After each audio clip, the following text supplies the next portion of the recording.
Henri régresse en vérité, homie.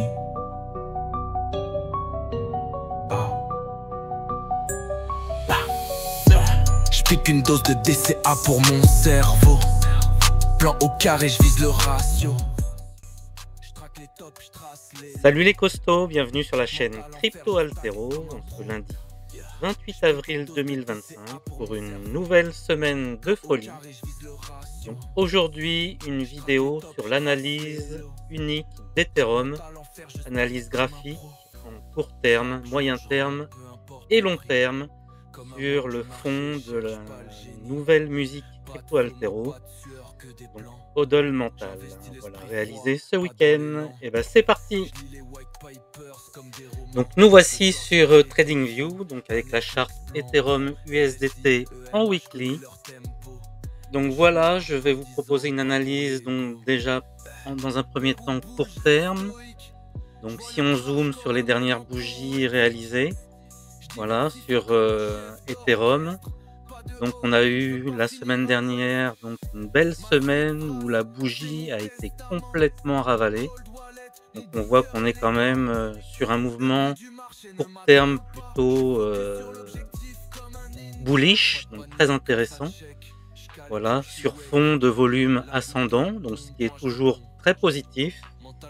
Le petit bémol, donc déjà court terme, c'est cet indicateur que vous voyez en bas qui reflète la volatilité de l'actif sur un range compris entre 0 et 1. Donc on est sur une volatilité extrême. Donc c'est comme ça, a priori, le premier point, attention, ça doit vous mettre la puce à l'oreille. Quoi d'autre? Eh ben, en termes de moyenne mobile, donc moyenne mobile court terme, donc qui est la bleue, qui est vraiment voilà, au fond du trou. Donc les moyennes un peu plus long terme, donc moyen terme pour la rouge, donc qui est donc bien au-dessus de la moyenne court terme. Donc tout ça aussi c'est plutôt un signal, on va dire, de méfiance. Donc on n'est pas dans une dynamique comme au début du pump du BTC autour de mi-septembre 2023, où vous voyez que les moyennes mobiles s'alignaient à court terme au-dessus de la rouge, la moyen terme, au-dessus de la long terme. Voilà, donc là c'est pas du tout ce mouvement actuel, donc attention. Prenons un peu de recul maintenant. Donc on va dézoomer, voir donc en termes de volume sur donc une périodicité plutôt longue, et essayons de voir dans quelle zone nous nous trouvons. Donc on va faire donc une analyse à la fois sur la volatilité en bas, le RSI en weekly, le volume et donc la charte actuelle. Donc voilà, et en quoi j'ai l'impression qu'on se retrouve plutôt dans cette zone-là que dans une zone comme celle-ci, tant au niveau de tous ces indicateurs, voilà, que je viens de vous présenter. Petit aparté donc par rapport aux 3 niveaux de retracement que j'avais définis au début de ma chaîne lors de la création. Donc on est tous venus les rechercher. Voilà, donc une analyse purement graphique montre quand même beaucoup de choses sur l'analyse des volumes, les niveaux de l'époque, les profils de volume, donc toujours très intéressant à analyser à court terme pour voir les mouvements potentiels court terme. Donc là, sur un point de vue plutôt très long terme, regardons un peu ce qui s'était passé. Donc là, on va essayer de revoir une zone où cette figure se reproduit. Donc on peut voir qu'elle se produit à ce niveau-là. On était sur des niveaux, sur des volumes plutôt extraordinaires. Donc là, ce serait dans une configuration où on serait, on va dire, en milieu de bull run. Et donc, eh ben, on n'est pas du tout finalement dans cette situation-là. Les volumes sont loin d'être au niveau auquel on est actuellement. Le RSI crevait le plafond. La volatilité était identique. Et donc, c'est en ça où je vous dis attention. Donc, une forte volatilité sur des mouvements weekly est souvent signe de patience. Donc il faut mieux être sur des niveaux de volatilité très bas pour entamer un cycle haussier long terme, vous voyez comme ici, lors du pump du Bitcoin. Donc si on va sur Bitcoin, on voit que ça s'est vraiment produit ici, à des niveaux de volatilité extrêmement bas, où il y a eu le plus fort mouvement. Voilà, donc c'était en septembre 2023. Donc revenons à Ethereum. Donc voilà, donc forte volatilité, donc attention. Donc vous voyez que malgré tout, on a pumpé ici, donc dans un niveau de volatilité très bas. Mais les volumes n'étaient pas extraordinaires. Vous voyez que finalement, qu'est-ce qui a fait pumper tout ça? C'est l'envol du Bitcoin, hein, tout simplement. Hein. Les annonces des ETF donc, qui ont été ouverts en janvier donc, 2024. Mais donc le marché avait anticipé le mouvement. Voilà, et on suivait une forte période, donc le bear market, de latérisation, donc de consolidation du prix.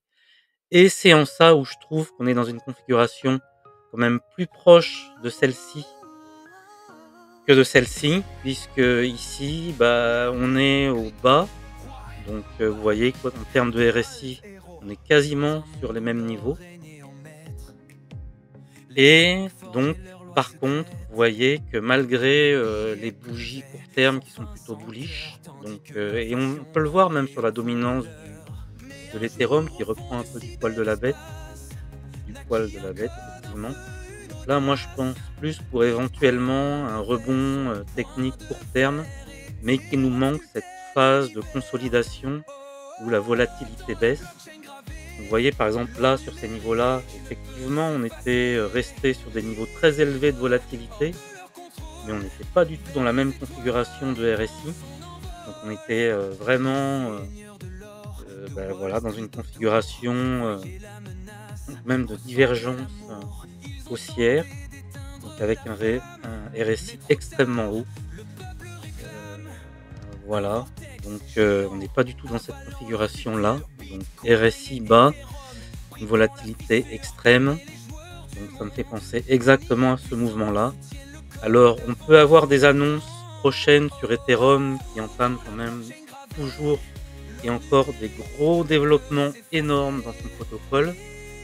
Donc son ambition, c'est de encore augmenter la scalabilité de son protocole en introduisant nativement donc dans sa technologie du ZK5, donc à la fois faire baisser les coûts de transaction et donc la scalabilité tout en conservant la sécurité du protocole, et aussi ce qui est très important de le noter dans leur développement actuel, ce serait donc en même temps de diminuer les coûts par 100 environ. Donc ce serait également de permettre à tout un chacun, comme avant le passage au proof of stack, lorsque tous les particuliers pouvaient valider des nœuds en minant, et bien le fait de baisser les transactions énormément pourrait ouvrir donc la validation des nœuds à un grand nombre de personnes, et donc de nouveau fertiliser, on va dire, et favoriser la décentralisation. Aujourd'hui, on voit que le travers de ce proof of stake a amené beaucoup de centralisation au projet. Ce sont que les gros acteurs qui valident les nœuds, donc quelques détenteurs de dizaines, de centaines, de milliers d'Ethereum. Donc, et ça va à l'encontre de la philosophie de la blockchain, décentralisation, sécurisation, donc le trilemme, donc, et scalabilité, décentralisation. Voilà, et donc voilà, je pense que les développements en cours vont dans le bon sens, en tout cas pour Ethereum. On voit que en termes d'inflow également sur les Ethereum, les volumes reviennent au niveau par rapport aux institutionnels. Donc ces éléments actuels, donc sur l'actualité macro et aussi développement de la communauté Ethereum, c'est plutôt bullish, je trouve. Donc En termes de rechargement de portefeuille, je dirais que c'est des bons points de rechargement, mais court terme, moi je mise plus sur une latérisation encore de 2-3 mois, malheureusement. Donc, et pour un pump, voilà, qui se produirait donc en fin d'année. Pour les objectifs, pour moi, sont toujours au même niveau, tel que je me les étais définis, c'est-à-dire arriver à un palier autour des 8 000 $ pour Ethereum. Je vais vous en faire la démonstration avec un outil que j'ai peu utilisé, mais que je vais vous montrer là encore, qui s'appelle l'éventail, qui est une projection dans le temps du Fibonacci. Donc on sait qu'aujourd'hui, les 95% des transactions sont faites par des robots, donc par des intelligences artificielles, donc ça suit des règles. Donc utiliser ces mêmes règles, ça me semble plutôt pertinent. Donc regardez par exemple l'éventail, vous le trouvez ici au niveau de TradingView. Donc on va prendre le point le plus bas par ici, hop, on va au plus haut du mouvement, le premier pic du précédent bull run. Non, allez, on va aller dans son intégralité, le plus haut historique du précédent bull run, et on redescend jusqu'où ça a tracé, ici, et là ça donne une projection temporelle, donc des objectifs de prix sur Ethereum. Et donc si on se cale sur la fin de l'année, donc vous voyez que sans trop être déconnant, donc si on se trouve au milieu du range, le milieu du range nous apporte à exactement pour la fin de l'année 7008, 8000 €. Donc moi ça reste pour moi des objectifs tout à fait réalisables pour cette fin d'année sur Ethereum, si toutes les étoiles s'alignent, donc un développement d'Ethereum qui favorise la décentralisation du projet, la diminution des frais et la scalabilité, donc les trois choses essentielles à un protocole. On sait qu'Ethereum draine plus de 60% de la finance décentralisée. Tout ce qui est RWA, donc plébiscité par les institutions américaines, c'est basé sur Ethereum en majorité, avec des protocoles comme Ondo, Pendle, tout ça. Donc pour moi, Ethereum, ça reste la colonne vertébrale de l'écosystème crypto. Donc voilà. Voilà. Donc n'hésitez pas à me faire des remarques sur cette analyse.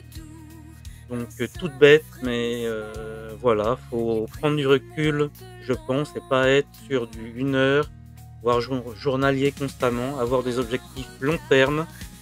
Donc huddle mental, c'est-à-dire garder ses positions si on a des convictions sur certains projets. Donc bien sûr, ceci n'est pas un conseil en investissement, faites vos propres recherches. Donc vous êtes les seuls responsables de l'investissement crypto, c'est vous qui appuyez sur le bouton pour déclencher l'achat. En tout cas, sur le milieu de la blockchain, moi je reste très confiant, notamment Bitcoin, qui reste pour moi l'étalon. Donc si on regarde, donc moi je suis toujours sur des objectifs bullish pour ce cycle. Donc j'avais tracé des objectifs à 230 000 $. Donc pour moi c'est tout à fait réalisable. Vous voyez qu'on est dans la 5e phase des vagues d'Elliott et que pour l'instant ce trend se poursuit, on le suit, donc plutôt bullish. Ça c'est le logarithmique sur l'évolution du Bitcoin depuis ses débuts. On est sur cette trend là, donc pour moi tout s'aligne, il n'y a pas d'extrême peur à avoir, il faut emmagasiner des jetons au meilleur moment, Ethereum en fait partie. Regardez si on retourne en daily et donc on analyse notre indicateur crypto altero en daily. Vous voyez qu'on est sur une belle zone de rechargement dans la zone jaune, même verte. Vous voyez qu'on est dans le vert, la MA100 qui est sous la moyenne mobile 2 ans. Et curieusement, donc notre moyenne mobile 2 ans multipliée par 3 encore une conjonction des facteurs, vous voyez, elle se trouve dans les 7 600 $. Donc pour moi, les objectifs sont toujours là. Heu, Bien sûr, des fois, nos niveaux de liquidité ne correspondent pas temporellement au meilleur moment où on pourrait investir. Donc vous voyez, personnellement, moi, j'ai eu des liquidités dans cette zone-là, donc bah, j'ai investi au moment où j'ai pu, donc à des moments qui n'étaient pas favorables, mais j'ai mis en place ces indicateurs pour justement avoir le mental nécessaire pour faire les bons choix et les investissements au bon moment. Et donc je m'auto-applique ces indicateurs, ça me semble essentiel. Donc voilà, donc bah, mes perspectives ne sont toujours inchangées. C'est les 7 500 $, 8 000 $. Et ben je vous souhaite une très bonne journée les costauds et je vous dis à très bientôt. Ciao, ciao, bonne journée et n'oubliez pas le pouce vers le haut. Merci.